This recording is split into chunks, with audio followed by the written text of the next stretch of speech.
right? I'm not originally from Germany. My family is though. Oh, okay, sick, sick. Yeah. All right, we should be all set. Boom. I My family is though. Cool. There we Oh, go. okay. All right, how's it going, man? Hey, yo, I'm chilling. I just came back from the gym, bought some creatine, and yeah, I will start this. That's what's up. What do you want to talk about? What topics you got on mind? So basically, I was thinking we start off with, you know, like what happens when you hit a roadblock? Whether that's on NoFap, whether that's, in career, whether that's, in the dating game, like how do you get over those roadblocks? Okay. Yeah, I think it's very important for men who have roadblocks because a lot of them get stuck. They don't know Right, what to do, or they end up quitting after roadblocks happen, or they just, like I said, they get stuck. And I think it all comes down to your mindset of how to get over those roadblocks. right. So, what are like some of your past experiences when it comes to roadblocks, and how did you like how did you fail, and then how did you like learn from those failures? That's my question to you. I guess some would be probably going into a relationship, Right. um, not especially in a first relationship, not knowing what to do or how to do things. I see. So that was definitely a roadblock I had. So I had to learn about that situation. Dealing with a breakup is a roadblock for me as well. Okay. Being cheated on is a roadblock, and I Okay. guess just to name a few. I guess one thing that handled the most was just to take my time and effort to really not rush certain processes, not rush certain things, and just kind of let the situation at hand let it take its course and me adapt myself to the situation. And Okay. So go in detail about that. Like, what do you mean by adapt? so, like, if a situation happens, let's say like you get cheated on, a lot Yeah. of people try to force the situation, to force it to their liking, to get things back to how it was or how they want it Hmm. to be, or kind of this mentality or imaginary state that they think the situation should be. Hmm. And I think what people should really take effort into doing is sitting back and letting the things happen. Take the information in, take the situation in, let your emotions come out, and not rush anything, not force anything. And so, and well, I'm not trying to use my case of cheating, but let's say any kind of roadblock. Um, Right. you take this situation, right? You break it down into what's happening, and you try to take your emotions out of it because Yeah. it's easy for us to look at the roadblock and see how it's affecting us, and just instantly let our emotions dictate how we react. And that usually steers us in the wrong direction or makes us do things that are going to end up hurting us in the end. For sure. So a lot of men need to learn how to develop emotional intelligence. So Right. that way, Right. when they 100%. yeah, when they 100%. face these roadblocks, they come at it with a stronger mindset where they can think more logically about the situation, so they can analyze um, doing certain things or certain outcomes instead of just focusing on one outcome and trying to manipulate the entire situation just to that one outcome. For sure. For sure. Um, so my experience with it would be very similar to yours, and the the outlook on it. My take is like when you try to have a what do you call, when you're trying to get over a roadblock, almost like think of it, you have like a bird slash God's eye view of the situation, as Yeah, in take yourself out of the equation, right, and look at it strictly objectively, right? So I in the sense, it doesn't matter what happened in the past, it doesn't matter, what's the dynamic right then and there type shit, but more so, okay, this is what it is. These are the circumstances. How can I adapt to you know myself be okay? I remember actually when I was about like 17, 18, right? yeah, I started doing pickup, right? And at the time, like I was new to the whole dating concept, and whatever, right? And so there was a time when I was just like, okay, you know if I end up talking to this girl or that girl, right? And having like a successful interaction or whatever, yay, it's a win. But whenever I would get rejected, I'd be like, damn, is there something wrong with me type shit, you know what I Yeah. mean? And Yeah. and so, one trick that I learned then was, to look at my hands, look at my body, and just be like, am I still here? Did anything really change? And so, moral of the story from that story is actually look at your life and analyze, like, are you still the same person? Did anything really change? And that helps taking yourself out of the equation, and more so, actually looking at the situation objectively, right? Yeah.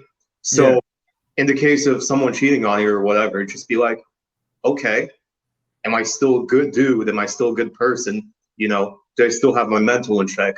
Am I still going to the gym? Am I still, grinding, regardless of what happened, right? If she decides to be a dumbass, and well, not even a dumbass, like at the end of the day, if she thinks that she's better off with somebody else, that's her call, Yeah. And you can't control that. Exactly, exactly. And I think this is where most people fuck up, men or women, is that, like you said, they try to control the situation in their favor, and actually, it's counterproductive, because when you try to force the situation, the other person, just like in the case of cheating, just like strays away more and more. You know what I mean? Yeah. Because you're trying so hard to appeal to them. It's almost like, where the fuck has your respect gone? You know what I mean?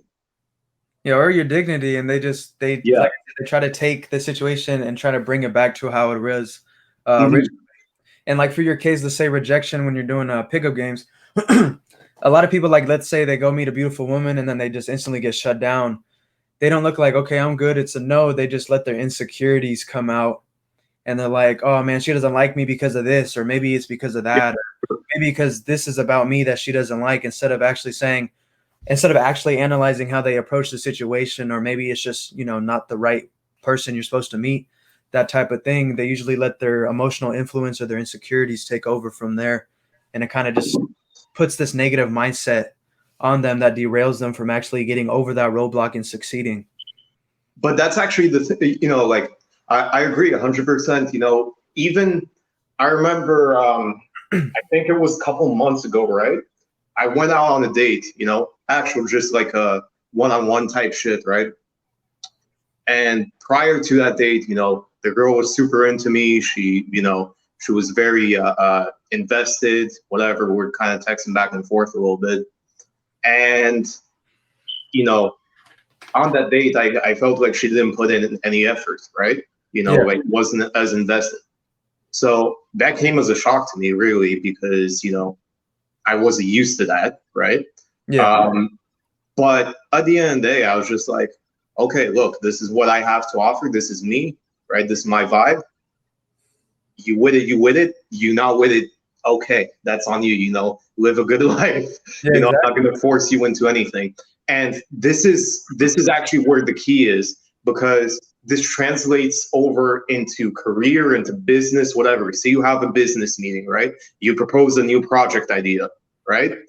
And then your boss just doesn't like it, completely shuts it down, right? Most people just question their intelligence and be like, okay, am I too stupid for this and that? But nah, it's about, like, knowing that you control your reaction to it, but you don't control the situation, if that Yeah. makes sense, right? So, like, letting the situation flow, right? But at the same time, still having that presence there. You know what I mean? Yeah. I So agree. I think a lot of people, like I said, they try to control the situation rather than controlling their reaction to the exactly, situation. exactly, yeah, yeah, Yeah. for sure. And that's So that's something a lot of people got to learn. mhm.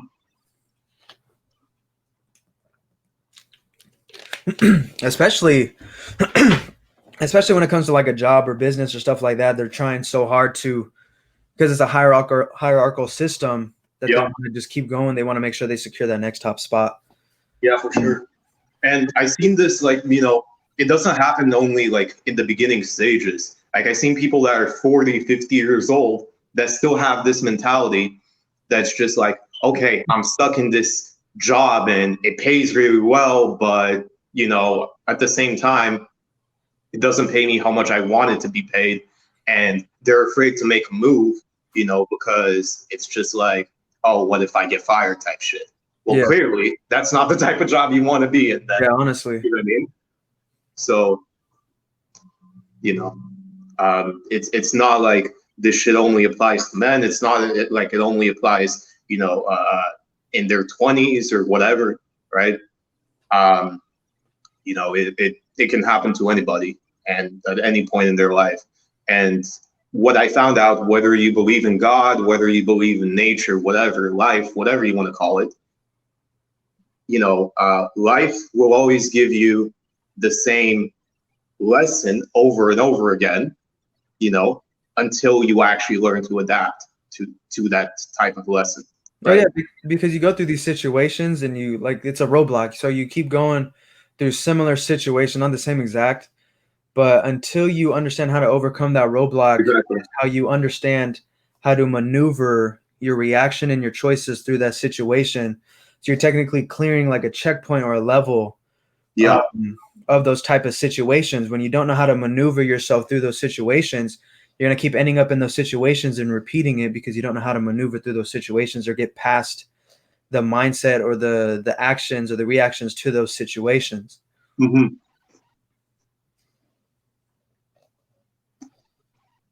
So my next topic or question, I guess, for you would be, do you think that the whole alpha beta movement, red pill, blue pill, is taken out of proportion? Yeah, I would say so. I would say I think it applies in some aspect, but I think this generation getting too mainstream with a lot of the technical terms is they just loosely throw out the word alpha, or they loosely throw out the word beta or incel or simp or red pill, stuff Mhm. like that, because they were exposed to a little bit of a certain demographic or information. Right. And so now they like, oh, I'm strong, so I'm alpha now, or oh, I figured out women do this, so I'm alpha now, or Right. oh, you do this towards women, so you're a beta, you're blue pill. Or you Yeah. know what I know, you're incel, you're beta, you're blue pill. And it's just like instead of trying to work hand in hand with trying to understand the situation between two people and the information between multiple people, it's just come to a term with labeling each other based off what we know or what we don't know or what we think we know. And it's more like an egotistical label to make us feel better about ourselves and put other people down. For sure. For sure. I think that, what do you call it? As in, and I'm probably going to get a shit ton of heat for this, right? But as in, with any type of movement, any type, right? Yeah. You can give me any example. It starts off with a good idea, right? And then there's certain type of people, you know, that give it a bad name, you know? And so, then at this point, it blows out of proportion, and now suddenly the whole movement has a bad name. Yeah, You know what I mean? I agree with that. And so, but like I said, you can give me any movement, and this applies to, right? This is part of the reason why I don't necessarily support movements, but I support the hardworking people that actually, work because of the main idea. Does that make sense? Yeah, like the message. So, you know, that's my thoughts on it. Like, I had a consultation with a couple weeks back with MJ, right? Okay. Um, and me and him talked. He's actually a chill dude, but even he agrees that you know this whole shit is taken out of proportion. Like, the fact that you're trying to shove an idea down somebody's throat, right? Rather than understanding the concept and the why behind it is what fucks up a lot of people. And I seen this too, like people on my channel, right? Whenever I would have consultation with guys, right? They'd be like, "Oh, okay, I texted this girl on Tinder, or I met her, this and that, right? What should I say?" I'm like, well, I don't know. I wasn't there, you know. I don't know what the interaction was like. They want to know how to maneuver every single step of the way. Right, right. It's almost like, and this is actually because of media and like social media and whatever. We shove this thing that, oh, there's the perfect pickup line and whatever. When in reality, you know, there's no such thing as a line. There's no such thing as the right thing to say. Just understand that it should be a man to woman interaction, right? Understand what your role is, you know, but then apply that to who you are as a people, as a person, because a lot of guys that I talk to, at least, they'll be like, oh, you're telling me to change, you're telling me this and that. I'm like, no, I'm asking you to understand the concept and then modify it to your type of lifestyle, right? Yeah. So, for example, right, you know, this translates even to working out. They're like, oh, what's your workout plan? Oh, what's your diet like? And I'm like, bro, it doesn't matter what I do, you know, because your body's probably different than mine, you know, and I'm sure you work out. I'm sure you can vouch with me on this one, you know.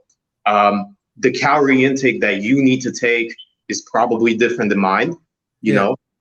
And so, you know, I'd be like, okay, listen, like what I'll do with you, I'll sit down, you know, I'll analyze your body shape, you know, your current goals and whatever, and then I'll give you a workout plan based on that, rather than just give you a cookie cutter generic program or whatnot, right? And so, you know, what I'm trying to say with this point is that even though like everybody's trying to copy, you know, what Arnold's doing, what Connor Murphy's doing, what, you know, The Rock is doing because they're big and whatever, right? But in reality, they don't understand how to customize, you know, towards themselves, right? Yeah. And that's where, you know, people fuck up, because it goes even farther into this whole alpha beta shit. It's like, okay, this person said this, therefore I must be a robot and execute it exactly like this. I'm like, nah, bro, like understand the concept and then apply it to your personality. You know what I mean? Yeah, and I think with the information age and like all this, a lot of people coming out trying to give their or be an example for people to follow, like your for kid Connor Murphy or The Rock. People are only focused on the outcome. They see the outcome that all these people have achieved. They didn't see the hard work that took them to get there. So they want everyone to just give them the step-by-step plan of how to get from where they are now to boom, straight to The Rock, straight to Connor Murphy, straight to these people, because they don't want to waste their time doing something different or modifying or going through experiences of failure that might slow them down or not get them to that outcome that they see that they want so bad. Yeah, for sure. For sure.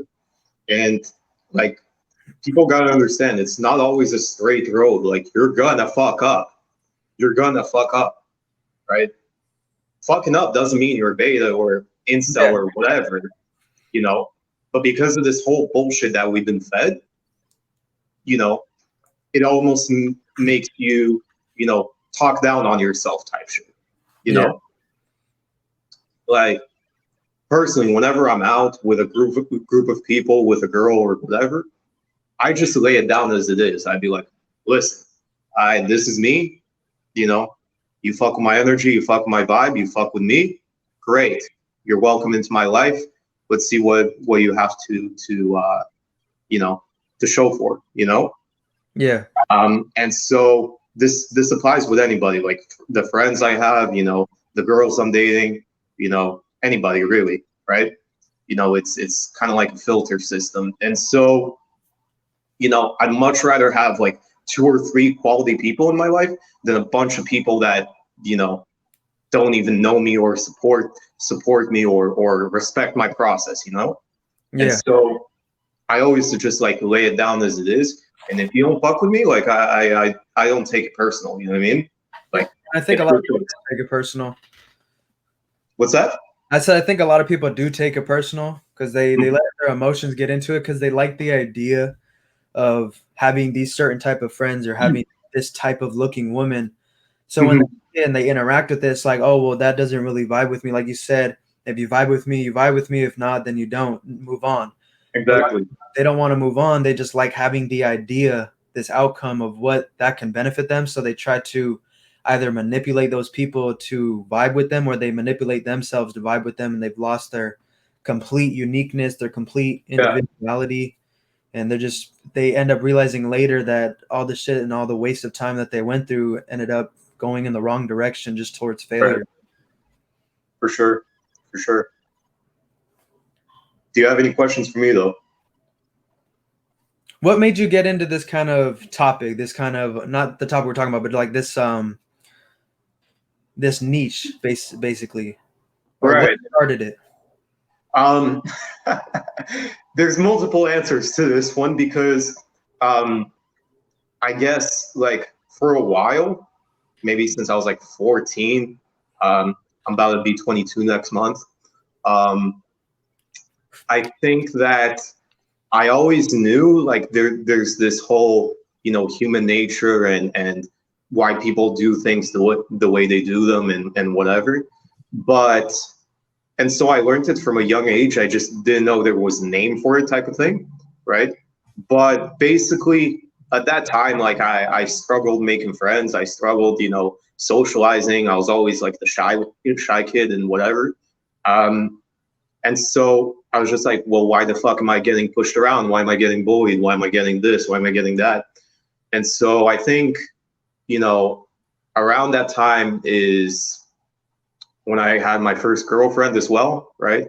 And it was a eye-opening experience because she actually ended up cheating on me with one of my friends, right?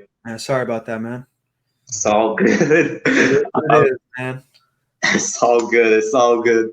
And that's like I had to grow up quick, I knew right then and there I'm cutting both of those motherfuckers out, right? Both of them try to come back into my life. I'm like, nah, nah, nah, nah, nah. Oh, no, no, no. And so, it was definitely an eye-opening experience. There was this girl that I simped over in like grade 3, right? And back then I didn't understand like, because like I was being fed like Disney movies and whatever. I was just like, you know what I mean? Yeah. And I was like, what the fuck, right? And so I had to grow up very fast. I had to understand like why people do things the way they do, right? And slowly but surely, like I ended up like making good friends. I ended up like when I was 17, 18, going first year of college. First week of we call it frosh here. It's just like a big party, right? I ended up like hooking up with a girl, and to be honest, like that was the best feeling in my life because she was actually quite attractive, right? At the time, of course. And I was just like, okay, so I actually do have what it takes, And so little by little, like I what do you call it? Adapted a lot of the things I learned into different aspects of my life, but at the same time, the type of person I am, right? Like I'm not the type to take anybody's bullshit, right? So, if I feel your vibe is off, if I feel, your energy is off, that's it. That's it. You're done. And so, it was a lot of trial and error. I can tell you that. But basically it was because I wanted to change my life. And I didn't like the point that I was at in that specific moment, right? I've really started taking it seriously, I think maybe like 2 years ago, 3 years ago. And since then, like, my personal development process like has skyrocketed, So, now I'm at a point where I've literally done everything in between from one night stands to friends with benefits, when it comes to dating, to serious relationships, to, anything in between, right?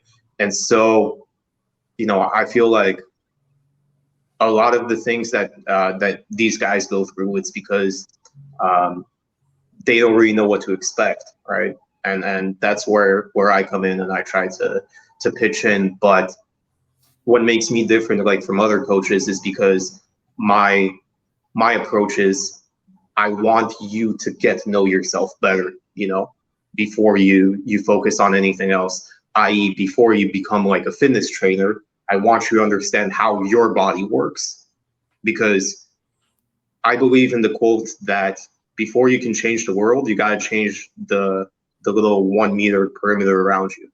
You know what I mean? Yeah. And so, yeah, that was pretty much the inspiration for me, and why I got into it. I just wanted to be better and help others be better as well. That's good. Yeah, that's kind of why I started the channel, or just kind of the movement as well, because my name was different before I changed it to this. And I recently had to take an English class at a different school. Mm-hmm. I failed it too many times, but I mean, it is what it is. But I took the class and I loved the class. I passed it, and the last assignment, that like the final exam, was you have to write an essay about a topic that you choose. And I was between two. I was between either doing children abductions or children trafficking, or basically the lack of masculinity in society. And for some reason, I just wanted to do the lack of masculinity in society. And so after I made that essay, it was about 7 pages or so. I was like, I really enjoyed going into the info about it. I really enjoyed researching the topics, not just through my experience, but also just everybody else's experience. And I was like, I wonder if I can take my instance, my experience, and the things that I know, and put it out there. And mostly I made the channel so I can document anything that I research, anything that comes to mind, anything that I'm just stuck in my head looping, that I can just spit out, and maybe it'll help somebody, maybe it won't. But like you said, it's all about self-development. I mean, a lot of these men today, I've noticed after I got cheated on, is I noticed a lot of men go through that type of thing, and a lot more than I realized. I connected with a lot of people that went through similar situations, and I'm like, wow, it's pretty common. And so I see a lot of people, a lot of young kids coming up, and they just are completely lost. I mean, we have this generation that's just completely all over the phones, all over TikTok, all over showing themselves being sexually promiscuous. And I just feel like it's only leading more and more towards a disastrous society. And I feel like if people like myself who want to take the change can do that, should be the ones to step in and help those young people, Mm-hmm. with young men, guide them in the right direction, so we don't have, the things that we talk about on the daily basis of women doing this or men doing this, that we can actually change the narrative in the For mindset sure. of young men For growing up. sure. So I ask you then, on that note, why do you think, our grandparents' generation, right, had more long-lasting marriages compared to, today's age? Oh, why did they? Yeah. I would say because how it was portrayed. If we look at, everyone can say the feminist movement was definitely a part of it, trying to break up the nuclear family dynamic. Right. When you take a look at, like, let's say the 1950s, and you take a look at the ads and stuff like that, it was all about a working father with a stay-at-home mother, and then you have the kids, and they're all happy as a family. Nowadays, it's not that. You have just a wide range of things, things from the LGBTQ community to being promiscuous, calling it female sexual liberation. And I think it's the standard that we've kind of let slide and kind of put to the side, mostly the media, but that we've kind of taken into the fact that our standard has completely dropped from, let's say, the 1950s towards now. We don't focus on having a nice family or a nuclear family dynamic. We're more Mm-hmm. focused on a hookup culture or a sex culture or a slut culture, because if you say anything against that, you're phobic, or you're intolerant, or it's your toxic Right. masculinity. So then I ask you this, all right? Follow up to that question, right? Because human nature has been human nature forever, right? Since the dawn of time, right? Yeah. How do you think it adapts to various generations? So, for example, how did it adapt to the 1950s versus how is it adapting to today's age? So are you saying like how the nuclear family adapted in the 1950s and then how our society is adapting to now? No, no. So what I'm saying is, like how does human nature, both male and female, right? Like those primal instincts and uh, uh, listening to that core aspect, right? How do you think it applied then versus now?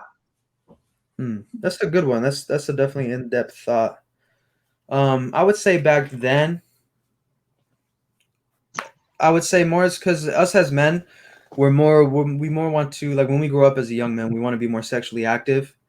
Um, and I think back then we also want someone to have a partner with, someone we can procreate with, someone we can have, someone that is able to host our seed and bring us offspring, and we can create that family primal tribal aspect. So we adapted in that situation so we can, I guess you would say, uh, basically just wanting a family dynamic. Right. So when you compare that to now, and it's mostly from either our personal instincts, like what we personally want growing up, um, which can also be heavily influenced from our environmental factors to societal influence. And I think that's what the difference is mostly, as like I previously said, it's really how we set our standard as a whole. Mm-hmm. And I think with today, we're naturally sexual beings. We want to have sex. We want to engage in sexual activities. We look at beautiful women and we love beautiful women. And I think the difference is back then with women, speaking from a man's perspective, as women back then, they dressed a little bit more modest. They dressed a little bit more traditional. So that way, instead of seeing the ass and tits right there like you do now, you'd have to go and pursue that woman. You'd have to go and actually get to know that woman, pursue that woman, take her out, get to know her. So that way in the future, you possibly could have sex with her in the long term and have a long term relationship. Nowadays, women and men are just flaunting their sexual promiscuity all over the internet. They're showing their body, nothing really to give a thought Right. to imagination. So it's not really, it's easy now. We can just go up to a woman, she's naked already or half naked, and it's like, it's simple now. We know what they want. So we adapt ourselves to the situation because we know that they want to be more sexual. So we have to be more sexual if we want to get sex. We already see that they're showing themselves off more. So it's Okay. not like we have to try as hard to go and get them. There's little thought to the imagination. So, okay. So then I ask you this: do you believe that in today's age, that there is high quality women that kind of still have that old mindset, but with flavors of today's standards, i.e., some along the lines of uh, like she's old fashioned, she dresses modest, whatever, right? Doesn't give it up that easy, but at the same time, you know, is an advocate for like gay rights or uh, uh, equal pay or whatever, what I mean, like uh, whatever is relevant in today's age because that's what's quote unquote right. Do you think those types of females exist? I would say definitely because you always have it just really depends on the situation. You're always going to have either a majority or a minority. Right, Back then, you had the majority of women being traditional and right. honest, but and the minority was being promiscuous. Now today, the majority is So usually, it flipped. It pretty much flipped. flipped, Yeah. and so that's why we had to adapt. But I would definitely say there's high caliber women out there. Um, whatever your take is on the gay rights or the LGBT community or the equal pay, I would still say there's still some high caliber women out there that prefer to be modest. I've met a few online, um, and talked to some that prefer traditionalism over modernity. It's really who you come down to, and it's really the society you live in. Like you have a better chance finding someone who might be modest in up north or when you go to Eastern Europe. But if you go to somewhere like where I live, you live in California, it's going to be very hard to find a modest So or you think that the culture and the environment you lived in has an impact? I agree. I agree 100%. yeah. Because myself, I'm European. I'm from Romania as well, right? Okay. And I've traveled quite a lot. I've been pretty much everywhere. Whether it's been into South America, North America, um, Amsterdam, pretty much everywhere, right? And so you can really see that in the Americas, there is a lot more ego involved on both sides, actually. Oh yeah. Both men and women have this high ass ego, like they deserve everything without pretty much putting in no effort, right?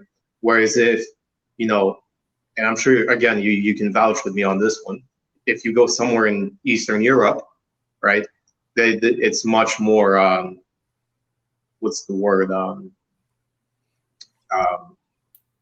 like you only get what you earn, if that makes sense, right? Yeah. So whether that's respect, whether that's a certain dynamic, whether that's friends, you have to earn that shit. You know what I mean? Yeah, I agree 100%. I definitely agree with the ego on both sides, man and women, because today it's like that's another reason why I made the channel is because I feel like a lot of youngins out here are following people that just tell you to build yourself up just to go fuck women. And it's Right. like ego that they put on themselves that, oh, I'm strong, I'm big, I'm dominant, I'm assertive, I'm alpha. I can get any bitch in the world that I want. And it's I just don't see that it as a satisfactory result for the society to survive. Right. And these women out here and these men as well are showing themselves off as either being as a man being alpha, strong, stuff like that. I can fuck whoever I want. And these women have an ego, like, especially with the music culture that's glorifying the ho culture. If you're talking about the music video WAP, All yeah, of all all of of it. Cardi B, make the stallion, the male horse. Yeah. They all make these music videos for women really just to boost their ego. Right. And I can't tell you how many TikToks I've seen or Instagram reels of women dancing half naked because they're quoting words about their pussy, and it's like men like myself and men who hold themselves up to a high standard don't care about the Yeah, exactly. you have, and it's probably Exactly. been ran through. Exactly. Yeah, for sure. Like I said, this is why like I have such a heavy filter. Like, don't get me wrong, I'm open and I anybody can talk to me and this that, but who I really keep close and conversate with and really like have something more meaningful than just like a small talk or whatever is the type of people that go behind the why and really just like go deep, and then learn and have like this deeper knowledge for something greater. You know what I mean? And Yeah, so, yeah, for me, like this is another thing that pisses me off is I see all these coaches like saying, "Oh, okay, this is how you deal with women, this and that," right?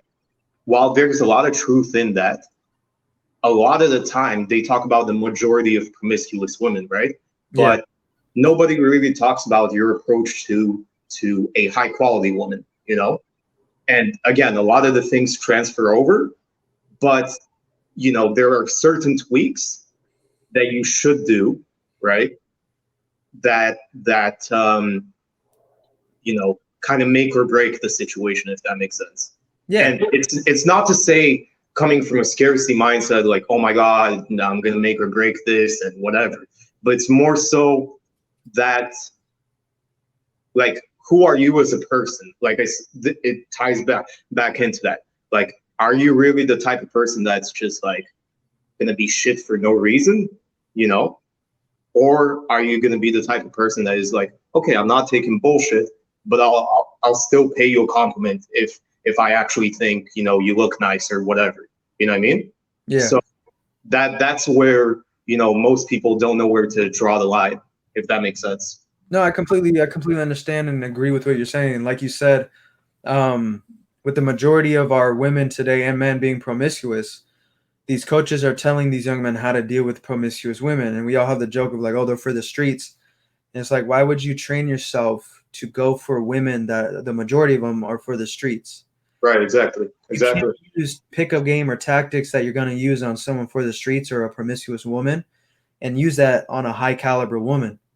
That Exactly. Yeah. you're going to get rejected every time. Yeah. For sure. For sure. And that's why I think a lot of these coaches out here are just completely steering men in the wrong direction instead of teaching young men to build themselves up, Right. be young masculine men, how to go after their purpose, how to learn female nature, how to learn their own nature first. Right. We're going on saying, "Oh, build yourself up so you're gonna fuck these women, these beautiful women, because they're all sluts," and it's like, it's just a negative, egotistical mindset to have, and it's just not gonna solve any problems. For sure. For sure.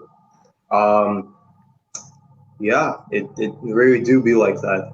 Um, Again, like some points really do transfer over, right? But that doesn't mean like necessarily it's just for dating. So for example, right, if like you hear a coach say, "Oh, put yourself first," right? Put yourself first, yeah, that's right. Put yourself first, in a friendship, put yourself first in a business meeting, put yourself first, in any situation, not just, to quote unquote pick up chicks. So points like that do transfer over, right? Yeah, But like I said, when taken to the extreme, right? That's where, and miscommunication and whatever, that's where you fuck up. You know what I mean? yeah, big time. I agree with that 100%. Yeah. So there's that. Like with me, for example, right? If I feel, like I said, if I feel your vibe is off, at first I'm gonna call you out on it, right?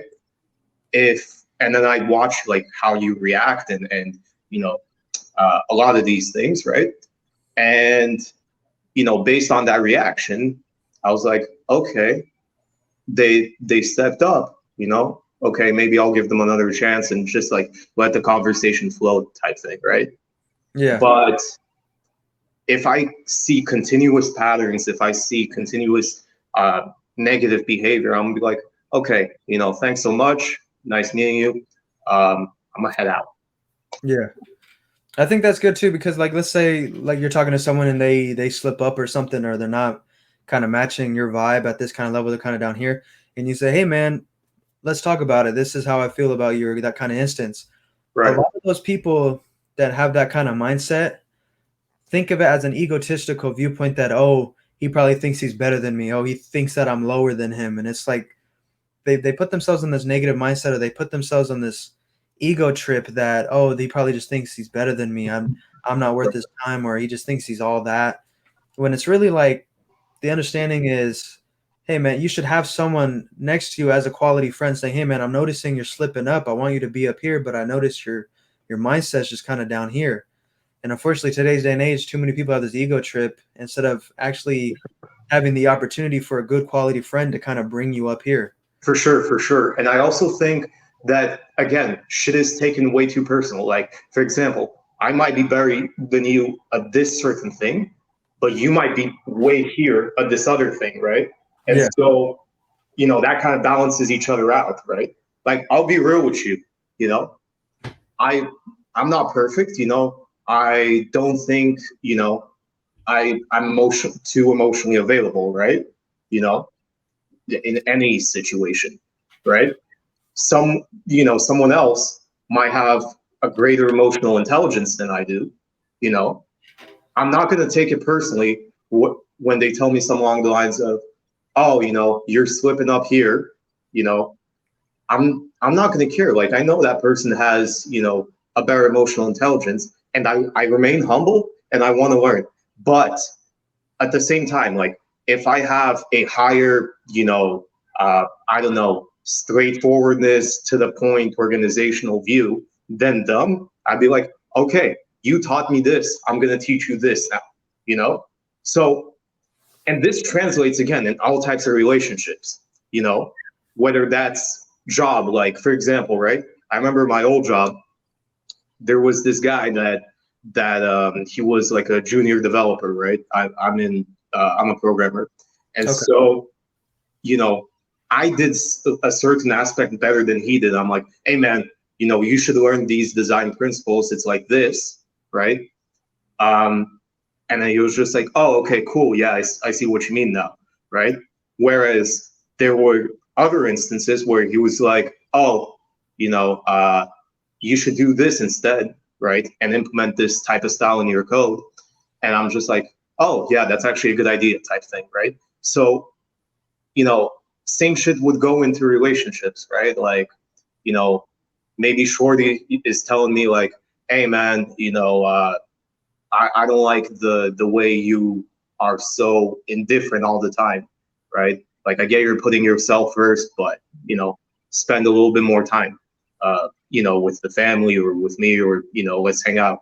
And I'd be like, okay, I'm still on my purpose, I'm still doing me, right?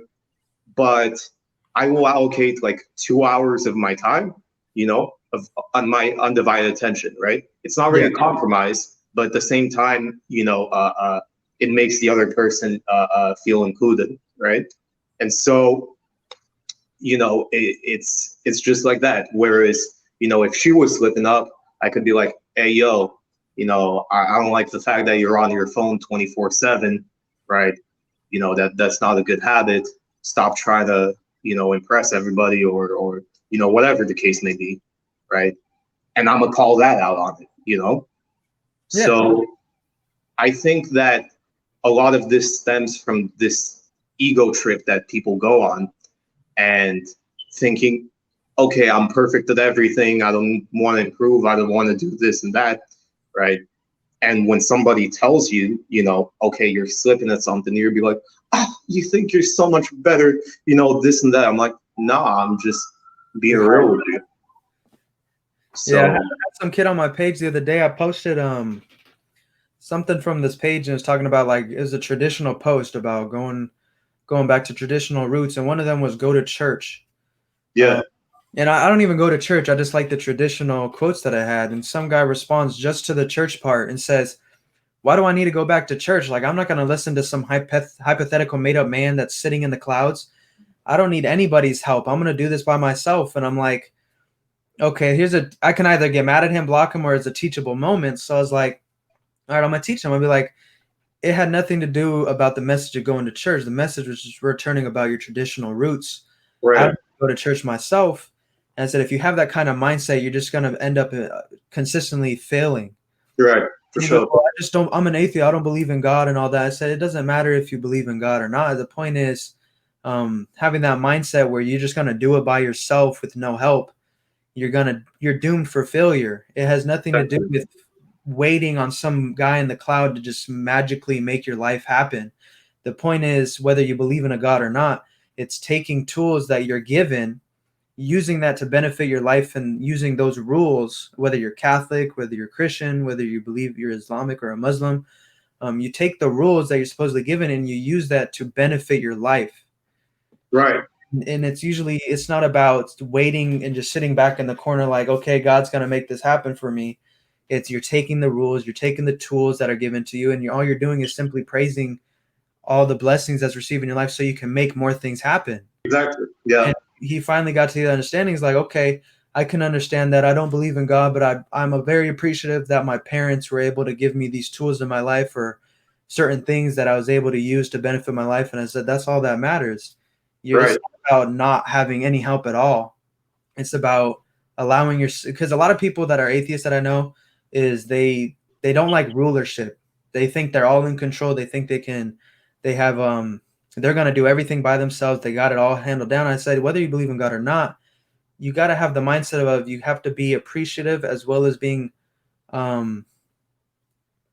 receiving to any kind of assistance that may benefit you in your life. And a lot of people don't want to receive any kind of assistance right. because they don't think they're going to benefit. They say, no, I got it. Don't worry about it. I got it. Yeah, And I think that's another reason I just want to help these young kids get out of that mindset, because a lot of them don't have parents, or good parents, and they don't have that right kind of bigger brother or bigger pal or assistance to help them get out of this mindset and be able to receive guidance so they can better their life. for sure. I do think that there's also the dynamic that, uh, the the parental figure authoritative role, so that really trips into these young kids' minds, because 9 times out of 10, this is what happens, right? The whatever the authoritative figure in their life is, whether it's a parent, brother, this and that, tells them to do something. Just because you're being told to do something is why you're not doing it. And I'll take a biblical reference for this, right? The whole Adam and Eve story. God was just like, do not, eat this apple. You can do whatever the fuck else, just do not eat that apple, right? And so that made you curious, like, yo, why? Why don't you, right? And when someone else, i.e., in that case, the devil, came in and be like, yeah, but you have a choice, right? That's not really temptation. That's more so giving somebody a choice, and Eve, or whoever it was, Adam, that made the first move, was just like, okay, I actually have a choice, and someone else is telling me I have a choice, therefore I may act upon it, right? And I think that applies to all of us. It's like, when we're given a choice, are we just going to do it because it's what's the right thing to do? Or does it really apply to us as human beings? And so this is where again, the whole ego trip and the whole thing comes down, is because, rather than taking everything as a quote unquote rule, you should take it as more as advice, and then making your choice based on who you are as a person, right? Yeah. That's where most people don't understand. It's not something set in stone, okay? But more so, okay, this is what I should do because it might benefit me, right? Yeah. And that's I think where a lot of parents in today's age fuck up. It's they almost lay these things down as rules rather than advice, Yeah, I agree. A lot of people also, they're curious. They don't like the discipline. They like to be explorative. And I think people learn in two different ways, either from their own experience or from other people's experience. So Right. your parents can give you all the advice you want, and it might set you in the right or it might set you on the right path. But the only way you're going to truly know if that's true or not is if you use that to your own advice, or you ignore the advice, go through your own experience and say, hey, maybe they're right or maybe they're wrong. Like Yeah. when the stove's hot and your mom's like, don't touch it, it's hot. Like, well, okay, it's not hot. And they put their hand on it and they burn their hand. And it's like, they're never going to do that again. Because Right. they learn from their experience, like, okay, I'm not going to do this. I've actually done that when I was young. Everyone's done that, man. Oh God. Wow. But yeah, no, for real. It's I think a lot of it just boils down to, can you remain humble and coachable, but at the same time, can you be a role model for somebody else? That's why, the 5 people that you hang out with, 2 of them should be on your like, quote unquote, below your level. I don't really like that term. One of them should be on your level, and then 2 of them should be, above you in a certain sense, right? Yeah. Because this way, you gain valuable knowledge from teaching somebody something, but at the same time, you remain humble because you have that friend that's kind of like relatable. But at the same time, you're still humble enough to learn from somebody else, and so that's how a person should organize their friend group, or the people that they chill with, right? Rather than everybody be below them, which builds a huge ego trip, or everybody being above them in some sort of way, which that builds what do you call insecurity and anxiety, or everybody just being at a standstill where your life is not really moving forward. Yeah. I think that would be like the perfect key to find some sort of balance, because you still have the confidence, but at the same time you're still humble, but at the same time you still relate it to somebody, which is something really beautiful in my opinion. Yeah, I like that. I like the 2 and the 1 and the 2, or however you want to design it. Because if you look at any mentor today has a mentor. So Right. people have to understand of being teachable and being a teacher. Exactly. So Exactly. they have a lot of people just want to be a teacher, but they don't Mhm. want to be teachable. They want to have from firsthand experience, certain people that I know, they don't really care about being the teacher or being the teachable. They'd rather just be the teacher, and they'll Yeah. only take advice from specific people that they look up to or have a certain credibility or a name or label or whatever, and they shy away information from anyone else because they don't have this specific label. And Right. like they know everything now because they're the teacher now because they learned something from this person with the label. And it's like you have to understand that anybody in this world can go through a situation and still give you advice to have you benefit. And it doesn't matter where they come from, it doesn't matter what their title is. Everyone has a unique way of understanding situations or life or this world we live in, and to shy away people from receiving valuable information that can actually benefit you just because of their title or their name or whatever you want to label them as is Mhm. going to lead you to failure. So you Right. have to learn to be teachable, and that's from anybody. So that way you can be a teacher to anybody. Right. Exactly. For sure. You get a perspective of both worlds when you hang around those two, 1, 2.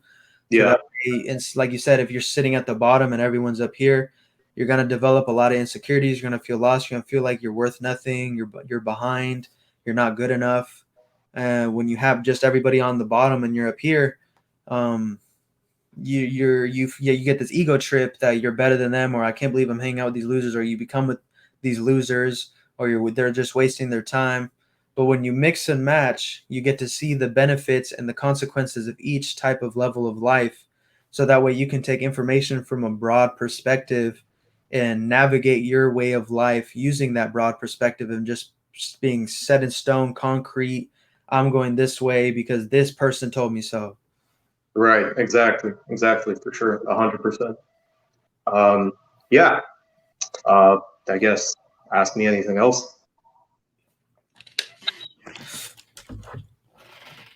You asked me earlier, what kind of roadblocks you've been through? How do you deal with roadblocks? Oh, you're asking the same question I asked you. Okay. 'Cause I don't That, think you went through it. okay, cool. There's so many I can't even count. But I guess um, as of recently, I'll give you a recent example. I lost my job due to COVID, Nope. right? Which sad, teardrop, RIP. Yeah. But what do you call it? For a couple days, I was in this mindset like, what the fuck am I gonna do, right? And then I used that trick that I told you of realizing who I am as a person. I looked over my CV. I'm like, damn, that's an impressive resume, you know? And I'm like, I'll find something. I got a month or two, you know, I'll be good, right? And so my way of dealing with roadblocks, whatever the situation is reminding myself that I'm good no matter what the outcome is. Because, you know, one positive aspect that I have out of like a negative trait. So my negative trait is I overthink shit, right? But I'm to the point where I can pretty much see every type of situation, like fucking Doctor Strange and Marvel, where it's just like, okay, I know this situation, this, whatever, Perspective. right? Like 7 billion outcomes, whatever. But it's more so, okay, what do I do in this situation? What do I do in this and this, right? And so from that point of view, like I'm prepared no matter what, all right? And so, yeah, that's one way that I deal with it is I always have like a backup plan towards, you know, a certain type of roadblock, right? So I don't know, like if you ever sold anything in your life, right? If you ever been in sales, you will know how to deal with people when they give you a straight up no, when they give you a maybe, and when they give you a definite yes, right? So it's the kind of the same concept here is having a plan if something doesn't go the way, having a plan if, you know, it's maybe a maybe, and then having a plan if it's yes, right? And I'm not saying plan out every little detail, microscopic type of shit, but having an overall general idea of the state of mind you're going to be in, and the what do you call it, and the way you're gonna feel, you know, having control of those aspects really helps you adapt to that certain situation, right? So for me, you know, I'm at the point where I'm just like, okay, here's what I do. I'm gonna study for uh, other interviews. Once I get it, I'm gonna put a shit ton of money to the side. I'm gonna start my business while I'm still working, and at some point I'm gonna quit, right? Because that business is gonna take over, right? And so, you know, where I'm at right now It's just like, okay, I'm studying for the interview, I'm cranking it out, this and that, right? And then I'm playing the numbers game. So I apply to 100 jobs, 10 of them are probably going to respond if it's a 10% rate. And then maybe out of those 10, maybe like 3 or 4, I actually get an interview, right? From those 3 or 4, I just need to land one, right? And so, if none of those work, okay, rinse and repeat another 100, applications, right? Yeah. And at this point, it would just be a numbers game, right? And it depends on the conversion rate as well. So I look at it like that, with anything really. Like I look at my chances and probability. And I actually learned this when I was dead broke. I was living on minimum wage, right? About a year ago, and that wasn't enough to cover my costs, right? And so I decided to become really good at blackjack and probability. So I went to a casino and I went in with like $20, $50. And by the end of the night, I would come back with 300. That would be enough for me to cover my expenses, right? So whenever I played, I didn't play it.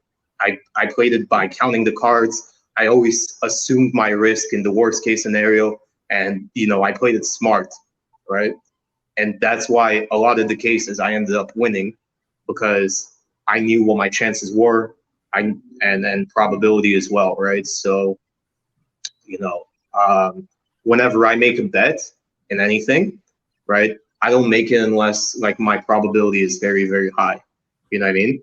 So a lot of that translates over who I am as a person. And yeah, that's my way of dealing, with any roadblock. Probability, and at the same time having a general plan of what I'm gonna do in that certain situation. Nice, man. Well, that sucks for COVID. I hope everything works out for you, man. Thank you. Yeah. Next, I know my brother's dealing with it right now, but next topic I want to talk about is how do we help young men get on purpose? How do men find their purpose, or how do they get on their purpose? Good question. So I was hoping you would actually ask that one. I think that it should be, the approach should be on them, right? So the whole, like, I know a lot of young men ask, oh, okay, because they're trying to relate to you, like, okay, did you go through this? Did you do this and that? But to be honest, you shouldn't even be concerned of what I did. This is about you type thing, right? So with a lot of my clients, I always ask them, okay, what's your current situation and what's your goal, right? If they tell me, okay, I don't know what my goal is, then I take it a step further and just be like, okay, well, what are your hobbies? What do you like to do? Is there always like one hobby that you kind of want to pursue, but, and so I make that transition based on them, right? Because everybody's unique, everybody has their own purpose. I might spitball some ideas here and there, but ultimately it's tailored towards them, right? A lot of it is, are you relatable as a person? And at the same time, can you actually have a genuine conversation with the client, with the person you're trying to help, and make it tailored towards them, right? Yeah. So that's how I would handle it. That's pretty good. Yeah, I read some of the people that try to come to me, they talk about, like I said, they want everything set in stone for them. You give them the plan and they follow it, and boom, they're on their purpose now. They're on their path. They're on the outcome that they want. And it's tough because finding your purpose or finding something that you really enjoy, that you feel you're called to do, or that you feel like this is something that I need to do. It's a long search for, and it can come to you when you're a teenager. It can come to you when you're in your mid-20s. It can come to you when you get fired at 50 or when you're 80. You can't. Sure. It's really all dependent on your experience and Exactly. what you've gone through to change your mind in a way of saying, okay, this is what I've been through. This is what I want to do, and this is how I feel like I should do it.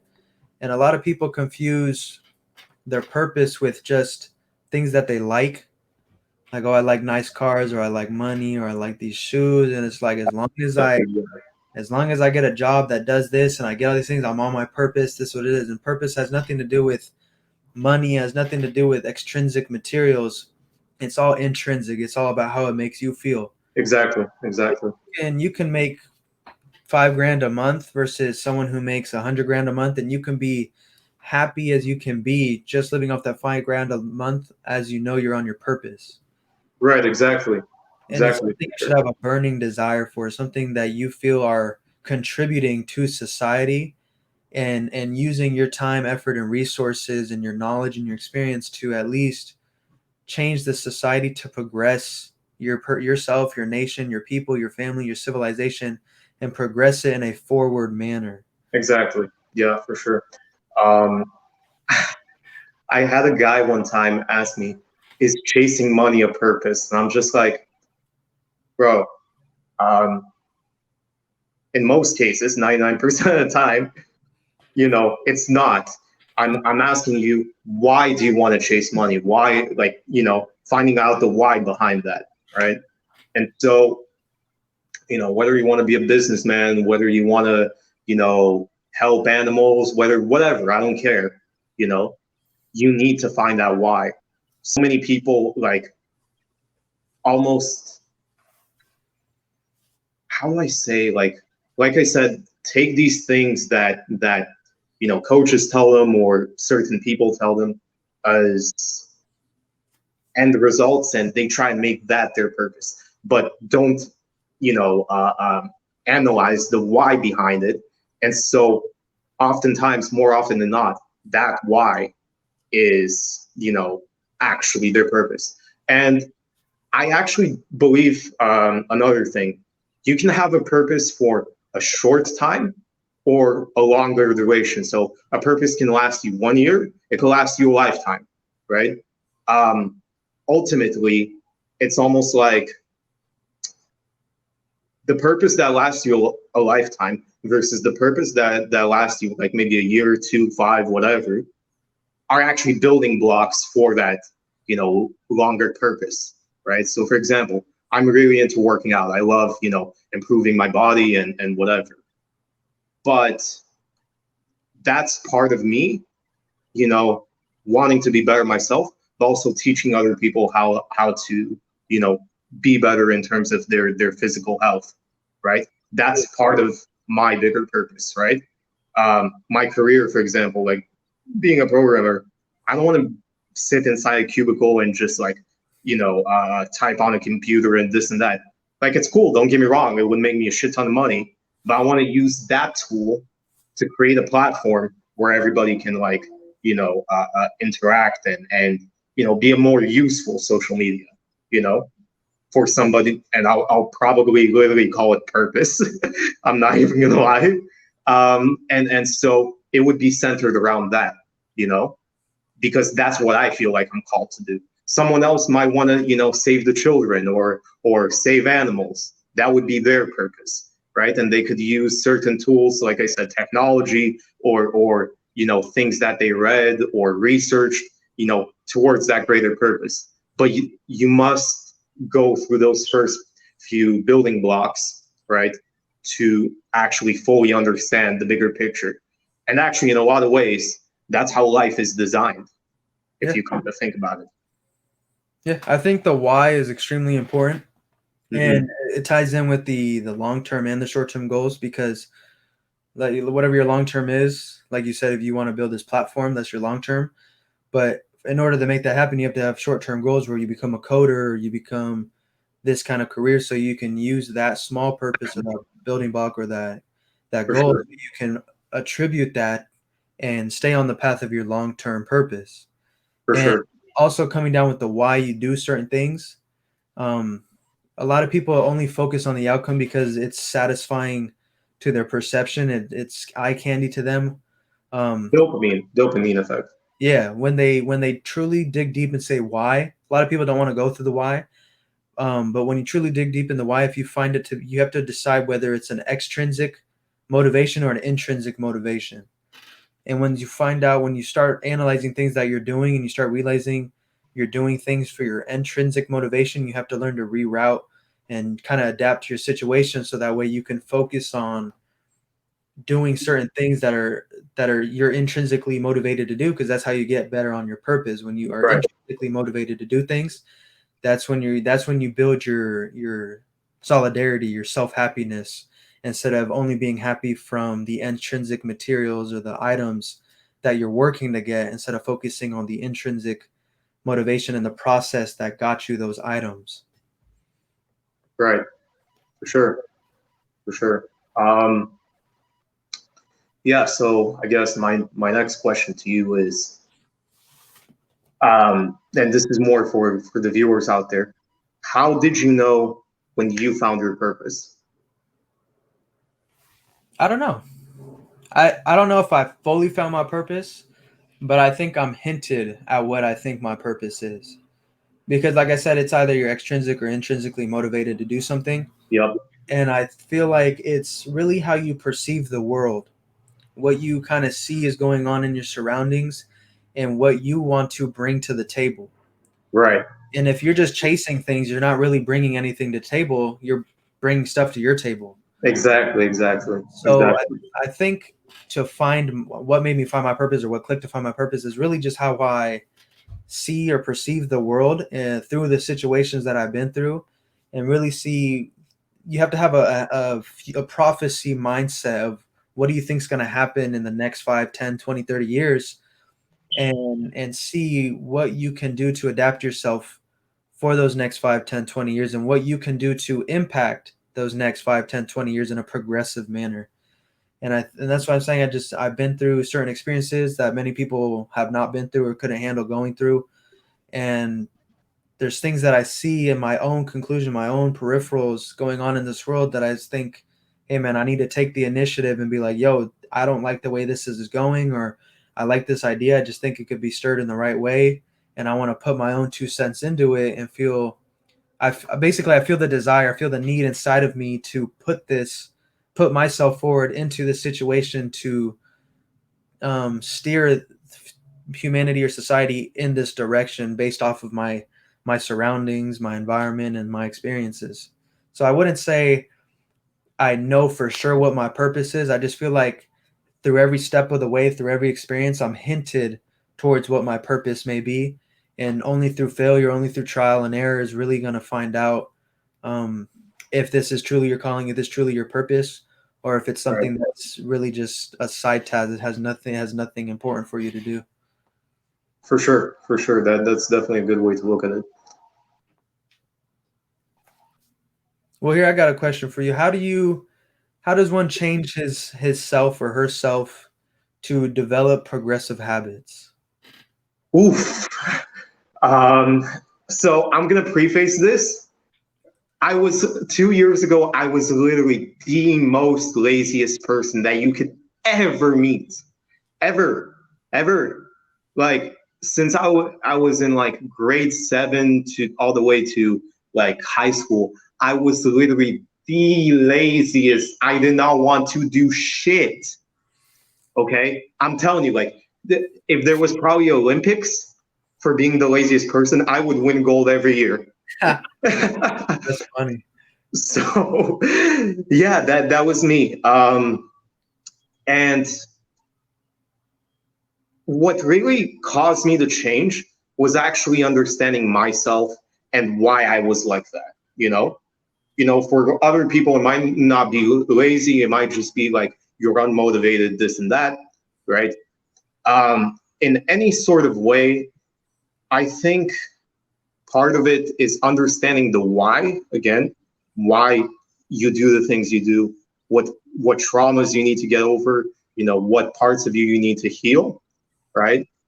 And there has to be like a moment that is just like, okay, I had enough, like there should be a moment that makes you just want to, change everything.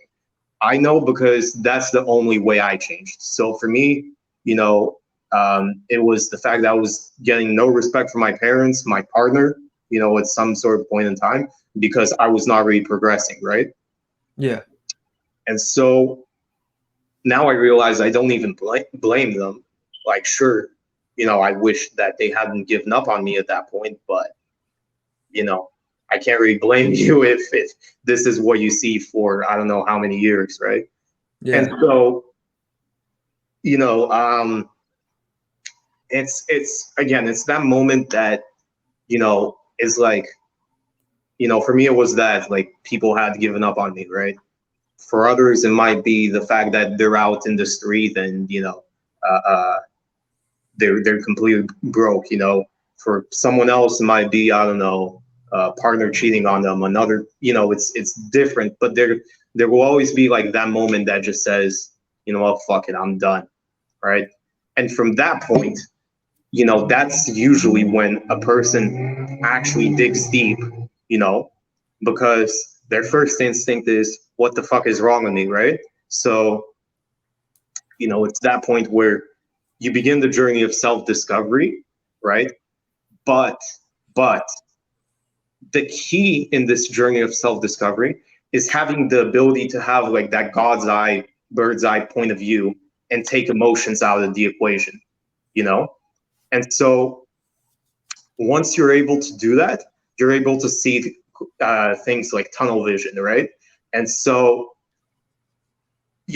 that's step two. So first step is analyzing, your current situation, having that aha moment, right? Step two is having the tunnel vision. And then step three is executing. And there's two parts to executing. So there's the emotional high of motivation and, oh my God, I'm so ready to do this, and this and that, right? With anything. And after a few days, after a week, when it gets quote unquote difficult, are you willing to be disciplined to follow whatever you had it through? Or are you just relying on motivation? Because I see all this like motivational shit, like quotes and, all bullshit and this and that. And sure, that might give you a dopamine high. But what happens when you're just slumming in bed? What happens, when you start missing your ex? What happens when, you start questioning everything that you're doing, like in those points in time, that's when you need to make the decision. Okay, regardless of all of this, I'm not gonna do fat. I'm not gonna fap. I'm not gonna, kick back in old habits. I got a bigger mission to achieve. And so, people don't need motivation; they need discipline, right? That's my take on it. Yeah, I agree 100%. Especially with the NoFap, I've been on semen retention, NoFap. I'm doing both at the same time because to me it's the same thing. But um, I just hit my 9 month recently, so it's definitely like something it takes a lot of discipline Yeah, because it's easy to like, okay, I'm a few weeks in, but there's gonna be times where you're so horny or you're so triggered by certain images and stuff like that. You have to maintain the discipline, as you said. And to go off that for the progressive habits, I think it's a combination of extremely hating yourself and extremely loving yourself. yeah, for It's sure. a combination of the two. For sure. Like you said, you're lazy.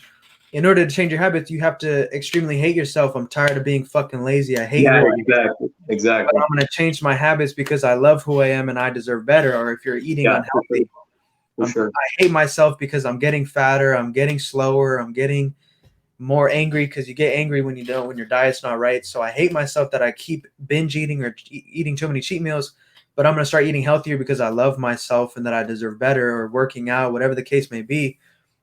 I think progressive habits start with completely analyzing yourself, realizing how much you hate yourself for the things that you do, and then changing your actions because you completely love yourself. And it's Right. like it's like it's a combination of a yin and yang of two emotions that are necessary for you to succeed. Like For sure. you love yourself, so you want to see yourself do better, but you hate yourself because you're doing all these things that are preventing you from succeeding or from you loving yourself. Right. 100%. 100%. Um, Now, this also has a negative aspect to it because, you know, and this is another part that at least I struggle with is overthinking anything, whether it's a simple date, whether it's a job, whether it's, any dynamic that you're put in, because you built this whole thing up. right? You're always going to have in the back of your mind, what happens if this goes like this, you know? And the sad thing is you're never really able to 100% enjoy the moment and appreciate it for what it is, right? There's always going to be that 10, 20, depending on where you're at, 50% that you're overthinking it, right? And Yeah. so in a lot of cases, the higher that percentage is, the more you actually tend to invest time into it. But what you don't realize in the moment, and this is why I say you need to have, a good quality friend, is because, you need to find a way to pull yourself back when you're investing too much time into something, right? You got to be able to like breathe and take a chill pill, right? But still work hard for what you want to achieve. Does that make sense? Yeah, 100%. I agree. I think it's a case of being a little bit balanced, Yeah. of making sure that you're not fully invested in something, as you said, but having that necessary, maybe that punch or that guide or that friend to say, hey, man, you need to step it up, or hey, man, you need to take a chill and kind of bring yourself back into reality. Right. Right. For sure. Because what do you call it? I don't know. Do you play video games?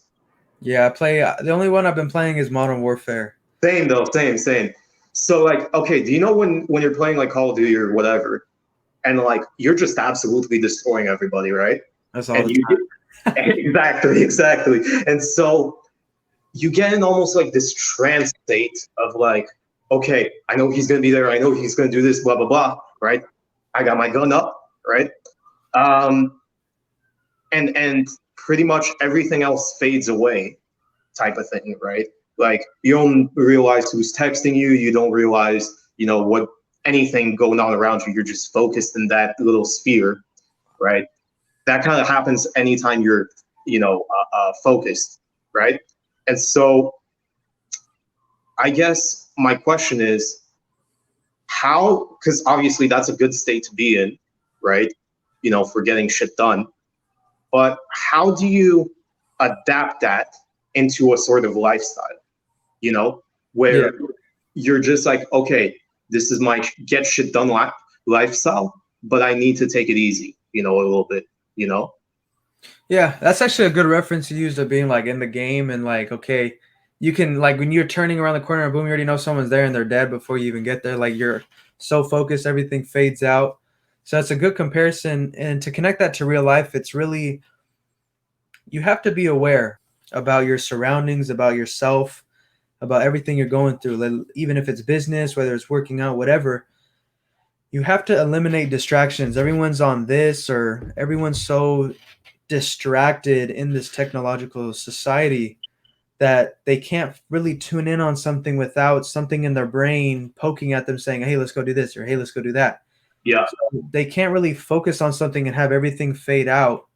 And that's another reason, like when I used to smoke, I smoked weed a lot, multiple times per day. And it's like recently I just quit and I'm almost on 2 months no weed, and it's tough, but it helps me understand like when I would go to do something, like I like to read. I'm reading uh, almost every day. And when I would read, it's like I can't read unless I smoke, or I can't go to the gym unless I smoke, or I can't go to this unless I smoke, or I can't do this unless I smoke.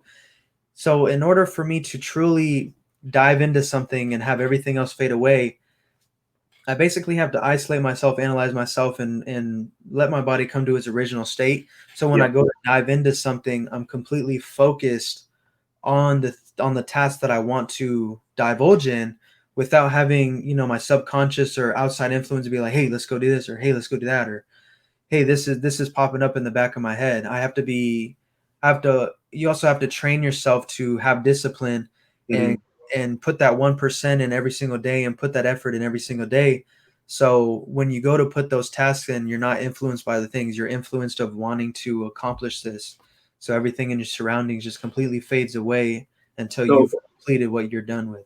do you think that the method of association, i.e., you see a desk, you gotta do something, right? You see a bed, you know you're either gonna have sex or sleep, right? You see a restaurant, you're gonna eat, right? Do you think that method of association sometimes need to be rewired, i.e., right? I.e., you see a bed, you should normally think sleep and sex, right? But instead, in your mind, it's like, okay, it's late, I'm exhausted, therefore I'm gonna jack off. How, I guess, how do you take that negative, what do you call it, association, and how do you replace it with something positive? You Yeah, know? yeah, that's a good one. So like I said with the weed one as well, like I can't go and do something unless I smoke. And I have a friend still that unfortunately, um, he smokes so much, like he can't do anything unless he smokes. And it's like that's what runs his life. In order for someone to enjoy something, they have to divulge into something. Or like when you look at your bed, it's like, okay, that's where it's this time. Let's say you're going to bed at midnight. Um, you have this certain aura. It's time to jack off. You get that thing in your head. It's time to jack off. So to replace that negative with a positive, you have to have the discipline because it's all based off of a neurological wiring inside of your head. Right. So like the same thing with porn. In order for you to get aroused, a lot of people have ED because they watch so much porn that they can only get hard from watching porn. So Right. it's all a neurological wiring. It's all inside your brain that you've wired yourself to adapt to that situation to where that's how your body reacts. So do you think it would be a good way to be would be to change your routine, i.e., instead of going to bed at 12, maybe go at 1 or at 10 o'clock, right? And so your body now gets used to that time. But before that, right, maybe you read a book, maybe you do whatever to like tire yourself out. And from that point, you don't even think about it anymore. Because I've noticed this, like when I went on vacation, right? I don't even think I thought about fapping at all, right? Just because I was doing so much and this and that. Stress reliever, yeah. So I, um, I think that's a good idea. And I think what it is it all comes down to discipline. So a lot of people do these things because it's their set in stone wiring. You have to learn. I was able to do things cold turkey. It's just that's what I was able to do. I haven't relapsed, but maybe you'll have a relapse here and there that'll kind of be like, okay, it's a check mark of seeing where you're at. Do you still enjoy it or is it completely a waste of time now? Like if I go on Pornhub right now and look at a video, that shit doesn't even turn me on anymore. It's just exactly. Yeah, for sure. like it's just completely disgusting. It doesn't get me hard, For doesn't sure. around me. It's just gross to me. Yeah. And I think what it is let's say like someone who goes to they signal with going to bed at this time or doing things or wanting to relieve their stresses, they have to jack off. If you're not able to do cold turkey, at least slow down your progress, Exactly. Yeah. how often you do it. Um, if you're able to go to cold turkey, just completely go cold turkey. If you have that urge, just fight the urge. And sometimes with the urge is so strong, you have to keep yourself busy. So, like you said, if you go to bed or you want to relieve some stress and all you can think about is fapping, read a book or Right. go out for a walk or listen to music. You want to occupy your brain with something that ignores the trigger, something that distracts you from the trigger, so that way your body can rewire itself instead of only focusing on, oh, I gotta jack off right now, or oh, I gotta smoke, or I gotta get my cigarette in, or I gotta drink, or whatever the case may be. You want to either quit cold turkey and change your routine because you see the consequences that it's bringing you, or you distract yourself from those negative habits or those negative mindsets by using a positive standard, like you said, reading or listening to better music or watching a documentary, whatever that may be. But you gotta understand like why you get urges. I think this is again where most people fuck up. So urges actually only come from 3 different reasons: lack of sex, okay, being in a low vibrational mindset, right, from exterior things like lack of work or whatever, right, and just be like fuck it, whatever. I need to distract myself. Or C would be boredom, right? So if you understand those three, then you know what to change, right? Because 9 times out of 10, it's not even the girl in the video, it's not even the whatever, but it's more so about the mental release. Yeah. You know what I mean? And so, once I understood those urges and why they happen, I took a good look at myself and I'm like, this shit's disgusting, man. What the fuck are you doing? You It's know? really gross. Like you said, when you truly dive in and you really understand the why, Hmm. it doesn't even attract you anymore. I can't even like seeing pictures on my phone of a beautiful woman does not do the same unless I'm in person talking to the lady. Exactly, for I have sure. to be talking to the woman for me to feel, because I feel like a lot of people do these things because it's an escape from reality. Yeah, 100%. I remember myself, you know, when I used to have like sex every fucking day. Okay. And this is the actual act of sex, not even fapping or whatever, right? Every fucking day, one night stand after another and another and another, right? And, it was mainly because at the time I was not on my purpose. I was trying to distract myself from doing bad in school, this and that.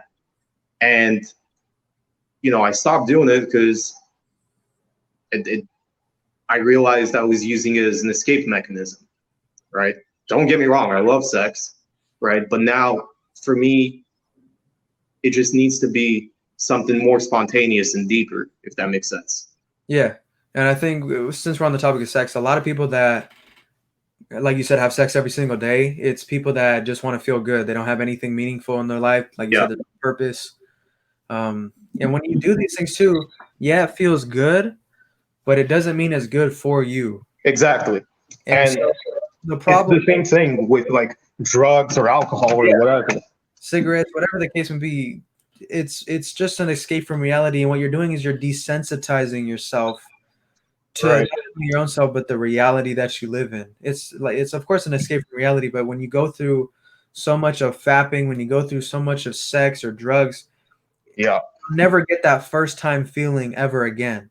Right, for So sure. you're always going to be desensitized to it. So let's say, like, if you want a real woman, a high Yep. caliber woman that you can have kids with, a long-term relationship, and have good morals and ethical standards, you're not Yeah. going to feel that same way if you're busting a nut every single day, if you're having sex with random Right. women every single day, and you finally find that woman. It's not going to feel the same as if you took yourself back, um, completely allowed your body to heal itself from the neurological wiring that you put itself through.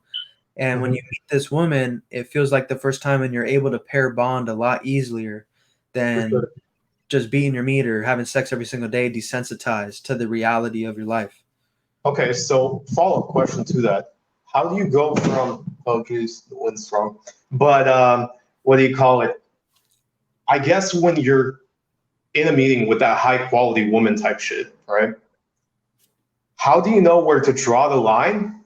Okay, from pedestalizing, but at the same time, being, uh, I guess, reciprocating good energy. Does that make sense? Like, Yeah. how do you draw that line where? Because I see, a lot of guys like think, oh, I can't compliment a chick if I really like her, whatever, right? And it's because they think that will turn her off. But like the reality of the matter is, you know, compliment her if she looks good, right? If that's what you feel and this and that.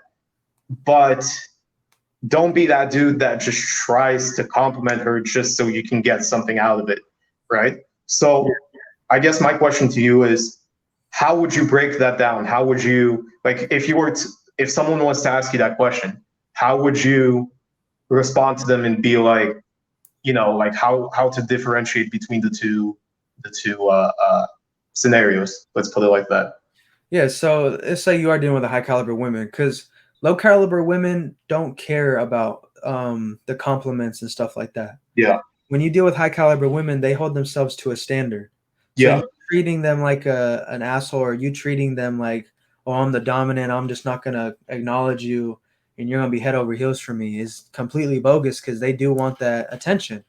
But the thing is, if you're overly admiring the person and you're putting them, you can say the pedestal, but if you're putting them on a platform to where you have to look up to them in order to get their recognition, that's where you need to draw the line. Instead, right. instead of looking at them as, oh, I am so head over heels for this woman. She's going to completely change my life. I need to talk to her because this is my queen. That's where you need to sit back and be like, she's just a lady. It's just a girl. Let's just treat her like a human. And you can, of course, compliment her. Let's say she has nice hair, nice eyes, or a nice dress. Yeah. Compliment the dress or whatever. Engage in the conversation as a meaningful where you can give and you can receive. Right. When you put a woman on a pedestal, it's only giving. You're not receiving. You're doing everything to give her so you can give her that attention and possibly hopes of her maybe giving you some droplets of recognition. Right. So a lot of these guys, like you said, they don't want to give any kind of acknowledgement to a woman, or else they'll be labeled a simp or a blue pill or a beta or just whatever. And I think that's where you need to draw the line is you can't overly admire a woman, but you should not be afraid to say, hey, you look nice today. I like the way you did that with your hair. Oh, I like that dress on you. It looks good. Or however Sure. you do it. You just don't want to be overly admiring to the point where you're constantly giving her satisfaction and her recognition for just who she is from your perception. But it should be a conversation between the two of you on equal grounds to where Exactly. you're receiving and you're able to benefit off of one another's energy Exactly. during the conversation. Exactly. Exactly. And again, I do think like with a high quality woman, you know, she has to bring something to you, but at the same time be coachable. You know what I mean? At least that's my standard. I don't know about anybody else. Maybe it's different, but you know, I do want to dive in. You know, a deep topic. You know, with whoever I talk to. You know, and you know, not necessarily. I guess not necessarily wait for approval. Like I'm gonna say whatever I want to say anyway, right? Whether you agree or not. But more so, I do want to learn from a different point of view, and I do want to, you know, see what the world is like through someone else's eyes. You know, but I do expect the same energy back to me. You know. And that's where you break up the pedestal. If you're not at least looking, if you're looking to give, you have to also be looking to receive. And if you're not looking to receive, Right. you're putting someone on a pedestal. And Okay. that's why a lot of people like it's almost like idol worship or like a celebrity. When they see a celebrity, oh my gosh, I'm meeting you for the first time. You're just giving all your energy to this person in hopes that they give you a smile or a hi or a hug or Right. something. And it might not be that serious, but I think us as men have gotten to the culture of completely disregarding any kind of emotional response to any kind of female or any kind of compliment to a woman because their fear of being labeled or turned down from a woman or not giving that attention back when it's just everyone's human, right? Talk to a person as you talk to a lady as you would a man. It's just you cannot put them on a hierarchical compass above you to where, okay, I need to do all these things so that way she can give me recognition. Or if let's say she's slacking somewhere, you've been talking to this woman and she's slacking in an aspect, you're putting in more effort just so they can bump up themselves a little bit. You're wasting your time, you're wasting energy, and you're putting herself on a pedestal because you put your hopes of her above her actual actions. For sure. For sure. For sure. And it goes vice versa. Yeah. Yeah, of course. Um, yeah. I don't know. Personally, again, like when I'm dealing with a girl, right? It's not really the things I say. It's more so like body language, how I act, and the energy I give off. But it's more like, yo, girl, this is me, right? These are my negative aspects, right? If you truly about me, you know, you would get to learn like my positive aspects as well, right? And you know, because I'm in a good place in my life, I'd like to get to know yours as well. I'm coming from that mindset, you know. I'm not Yeah. coming from the mindset that, oh, you need to complete me, oh, you know, you need to do this or that, or oh, I'm so much better than you, or oh, you know, this and that. Like I never take it to that extreme. You know what I mean? Sure, there are things that I'm much better in, you know, like certain aspects, but there are certain aspects that I'm much weaker in. You know what I mean? Yeah. And I guess, you know, when dealing with a high quality woman, it's knowing how to balance yourself out, you know, yourself out, not getting her to balance you. Does that make sense? Yeah. So yeah, that's my view on it. Like I don't think it's beta to like want a relationship or whatever, as long as you're not putting the other person like all the way here, seeing them as God status, as long as you're not trying to be a different person just so that they like you, as long as you know you are not what's the word faking to be someone else, as long as you're not trying to be or to appeal just through red pill way or just through blue pill way, just so you can have this perfect idea, right? um, and this is why I partially say, even from the relationship aspect, that apply tools that you learned, but to who you are as a person, right? Like this is why it applies to any aspect, but more specifically, even in a relationship. Like, for example, me, I'm gonna call you out first if you do something that's fucked up, right? If you quit, great, cool, we can be on the same page. If you don't, well, sorry, Yeah. you know, Yeah, see, and instead of having a lot of people don't have that mindset. They don't like, okay, you're slipping up. I'm gonna tell you slipped up, and I'm gonna give you the chance to make up for that slip up.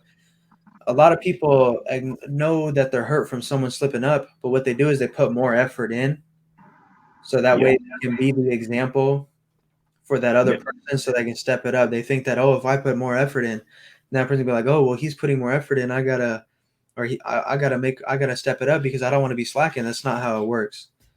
And yeah, also, like you said, I don't think it's wrong with having or wanting a relationship. I'm just not going to get married legally. I don't think there's any benefit, but I don't think there's a problem with wanting a relationship long term with a woman, settling down and having kids once that's what you want. Um, right, but a lot of these people on MGTOW just have complete bitter resentment towards women, and I don't see I know there's a lot of women out there because the majority are sexually promiscuous. A lot of them are for the streets. A lot of them do want to be sexually free, and it's tough to decipher between a high caliber woman and a low caliber woman. So a lot of these MGTOW people are like, I'm completely done with women. I'm out. I'm just gonna fuck them and throw them to the curb.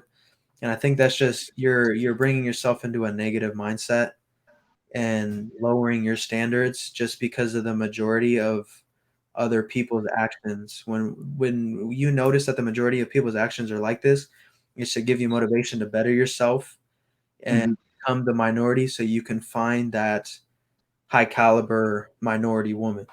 right.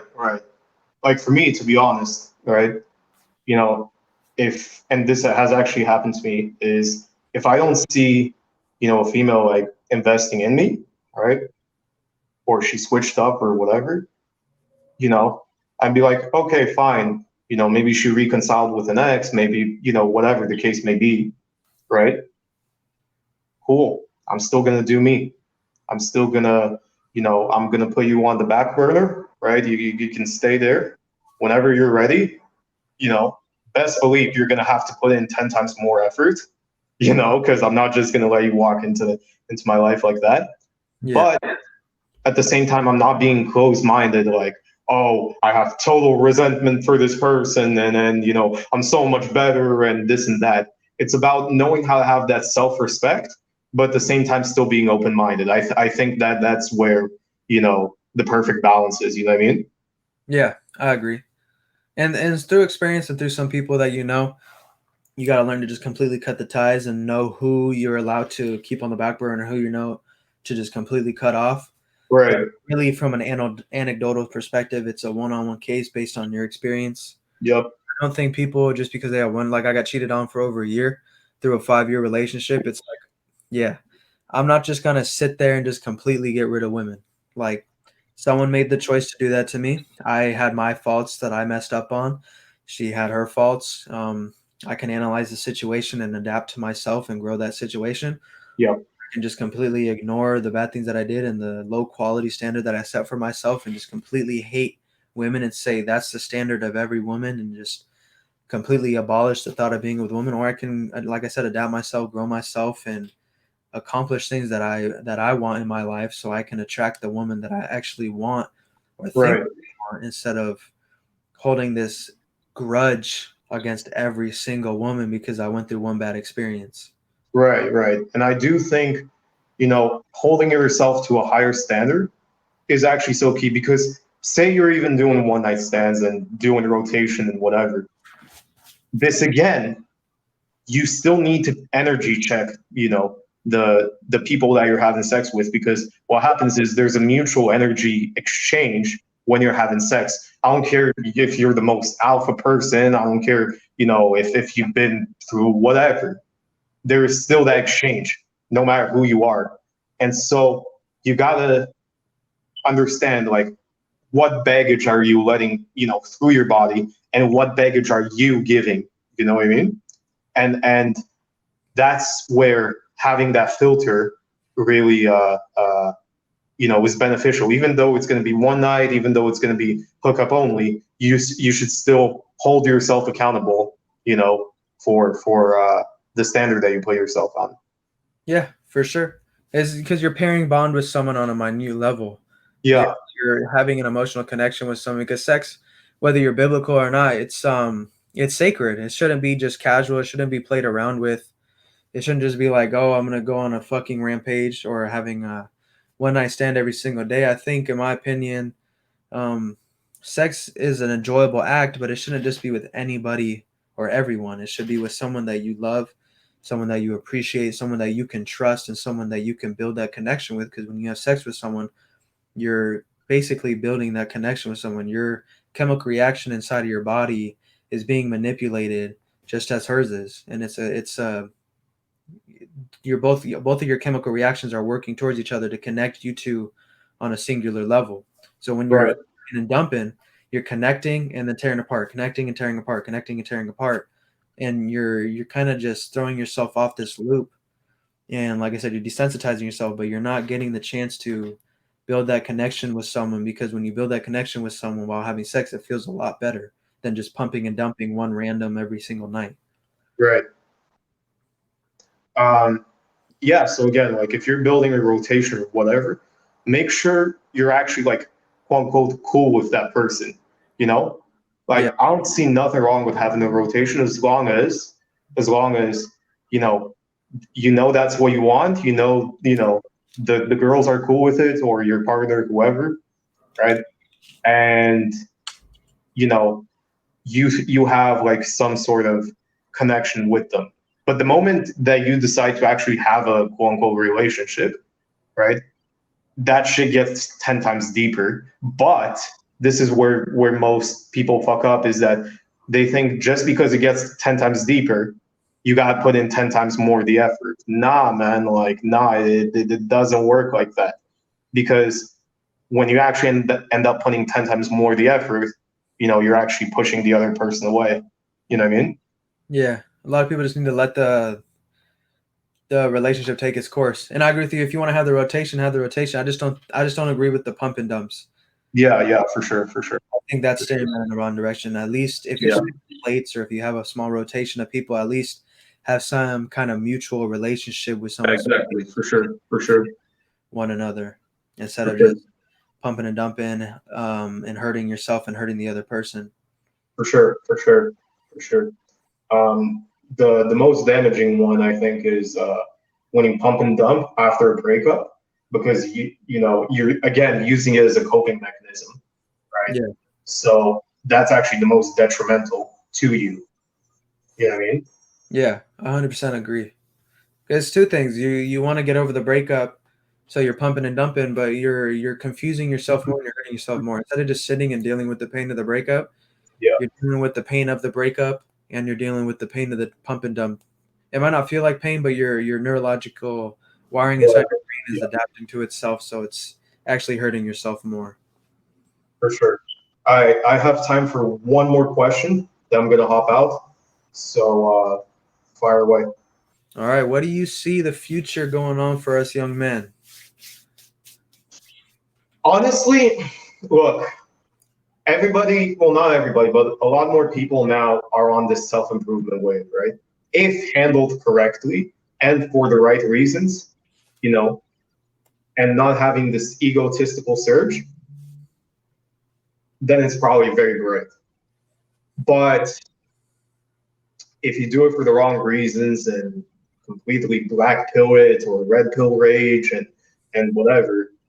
It'll get to a point, like I said, with more movements, that women are going to be enraged and whatever the fuck and sexually frustrated, and then it's not going to be beneficial for anybody. There's going to be families that are being broken up, and then less kids being had, divorces, all kind of nasty shit, right? And so my final thoughts is, if you're going to self-improve, do it for the right reasons. First, start with you and really analyze who you are as a person. I don't care if you're male or female. And once you get to a point that you're not really peak, but kind of like on a maintenance level type shit, then share your gift with everybody else.